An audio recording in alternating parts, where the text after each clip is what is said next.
Intervención francesa. La guerra de reforma concluyó con la derrota de los conservadores, pero estos no se consideraban totalmente vencidos ni habían desechado la solución monárquica para los males de México. Solución que suponían sería favorable a sus intereses y mantendría sus privilegios. Pese a los intentos reformistas de la República Federal, el poder económico e ideológico de la Iglesia se mantuvo inmovible. Controlaba la tercera parte de la tierra cultivable y sus grandes riquezas permitían dedicarse también al agio. Los grandes terratenientes laicos actuaban como si fueran nobles europeos de la Edad Media y mantenían a las masas campesinas indígenas en condiciones de servilismo y sujetas de por vida a la hacienda. La clase comerciante ocupaba el tercer nivel de la jerarquía social, integrada en su mayoría por franceses e ingleses que acaparon la actividad comercial que tenían algunos peninsulares antes de la independencia.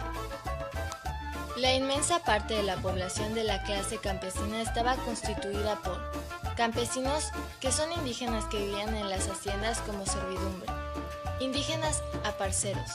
Trabajaban las tierras del clero comprometidos a entregar la mayor parte de la cosecha a la comunidad eclesiástica propietaria de las tierras. Pequeños rancheros. Eran controlados por el clero mediante los préstamos financieros a los que tenían que recurrir constantemente. Indígenas propietarios de tierras comunales. Propietarios desde tiempos de la colonia y que en ese entonces estaban sometidos por el gobierno. El grupo de artesanos de obreros se dividía en trabajadores de minas, obreros de fábricas, grupo que era el de más reciente formación, artesanos tradicionales, albañiles, aguadores, carpinteros, ebanistas, zapateros, herreros, etc. Trabajadores domésticos, hombres y mujeres tanto urbanos como de hacienda. Estos últimos vivían en mejores condiciones que los peones de campo. Vendedores ambulantes. Llevaban su mercancía por las calles y plazas de las ciudades. Los grupos al margen de la sociedad estaban integrados por léperos. Desde tiempos virreinales deambulaban por las ciudades del país, en peores condiciones que los campesinos indígenas. En su mayoría eran hijos ilegítimos de españoles e indias o campesinos que habían emigrado en busca de mejores oportunidades. Los bandoleros o asaltantes de camino abundaban por todo el país. El bandolerismo fue uno de los problemas más serios en México. Era toda organización que incluso poseían agentes que informaban acerca de los viajes que realizaban las diligencias y qué cargamentos transportaban. Llegaron a pedir el pago de cuotas a las personas que quisieran viajar sin ser molestados.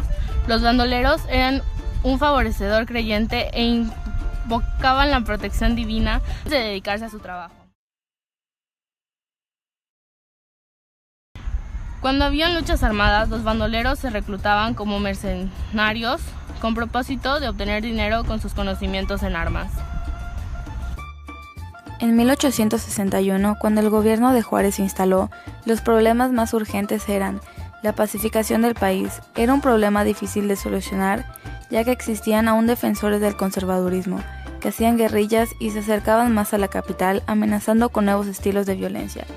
Igual había entre los mismos liberales divisiones, ya que no todos estaban de acuerdo con las medidas que adoptaba el gobierno. Algunas medidas eran muy drásticas y pensaban que Juárez abusaba de su poder, mientras él quería establecer una dictadura. Juárez había decretado la expulsión de 3 diplomáticos extranjeros, el anuncio apostólico, el representante del Vaticano y los representantes de España y Guatemala, por la acusación de haber participado en la política interna. Había decretado además el destierro del obispo de México y de otros 4 prelados inculpados por haber fomentado la guerra civil. Algunos opinaban que el destierro de algunos de los diplomáticos podría traer tropiezos en las relaciones internacionales. La prensa nacional actuaba como si fuera un poder político más, y la agitación que causó al llegar llegó al punto de que el gabinete presidencial renunció. Y aunque se creó otro gabinete, continuó la polémica sobre la presidencia de Juárez, a quien algunos querían desconocer basándose en la supuesta traición por la firma del Tratado Maglein-Ocampo. Después de la firma del tratado, a Juárez se le permitió solicitar un préstamo de $1.000.000 para luchar contra la reacción de este mismo, y se le concedió el permiso de suspender las garantías individuales. La agitación política en este periodo de tiempo empeoró con el asesinato de Melchor Ocampo. Debido a esto, la Asamblea dejó a los conservadores fuera de toda garantía en sus personas y propiedades. además de ofrecer una recompensa de 10,000 pesos a quien capturara a cualquiera de ellos. Después de la muerte de Ocampo, los generales liberales Santos Degollado y Leandro Valle fueron derrotados y ejecutados por las guerrillas conservadoras. Estos combates duraron durante todo el año de 1861 hasta que en enero de 1862 se disolvieron las fuerzas rebeldes. Después de esto, el gobierno reconoció que era muy importante que el país sea reconocido internacionalmente. Juárez afirmó la legitimidad del gobierno liberal y manifestó su deseo de buscar una relación amistosa con el extranjero.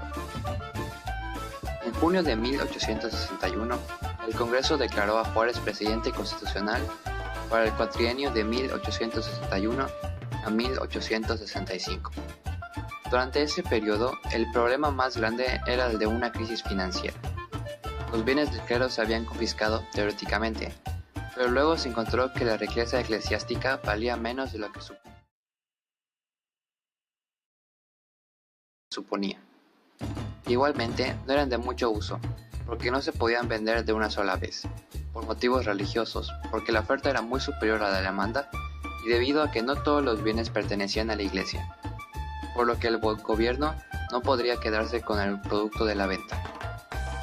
El 17 de julio de 1861, el gobierno promulgó un decreto por el cual quedaban suspendidos, en el término de 2 años, todos los pagos, incluso el de las asignaciones destinadas para la deuda contraída en Londres y las convenciones extranjeras.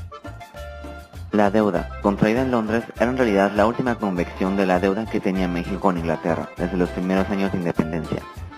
Dicha convención, celebrada en diciembre de 1850, había resultado beneficiosa para México, ya que se consiguió la reducción del interés vencido y del porcentaje de interés por pagar, cubierto puntualmente durante los 3 años siguientes y suspendido al estallar la Revolución de Ayutla en 1854. Las convenciones extranjeras eran contratos que los capitalistas extranjeros, ingleses, franceses y españoles, establecían con el gobierno mexicano cuando éste no podía pagar. Estos nuevos contratos se garantizan a los acreedores unas condiciones especialmente ventajosas y un rédito exorbitante que se hacía aparecer como correspondiente a una deuda interior, ya que la ley prohibía que el interés por deudas externas excediera el 6% anual. Juárez había tenido que reconocer las deudas contraídas por México con los extranjeros durante la Guerra de Reforma, sobre todo las correspondientes al gobierno liberal, las cuales empezaron a pagarse prontamente. El gobierno de Miramón también había contraído deudas con el exterior, al adquirir préstamos por los que se emitieron bonos, y cuyo poseedor más importante era una firma bancaria dirigida a un suizo, después nacionalizado francés. Tal firma bancaria, además, relacionada con los franceses residentes en México, de manera que los bonos Hecker correspondían en realidad a la deuda francesa de México. Los bonos por la deuda del gobierno conservador durante la Guerra Civil tenían un valor aproximado de 55 millones de pesos, de los que Juárez solo reconoció la suma de 1.600.000 pesos, cantidad real recibida en efectivo por Miramón. La deuda externa de México de 1861 estaba compuesta de la siguiente manera: 69.994.542.54 pesos a los ingleses, 2.800.762.03 pesos a los franceses y 9.460.986.29 a los españoles.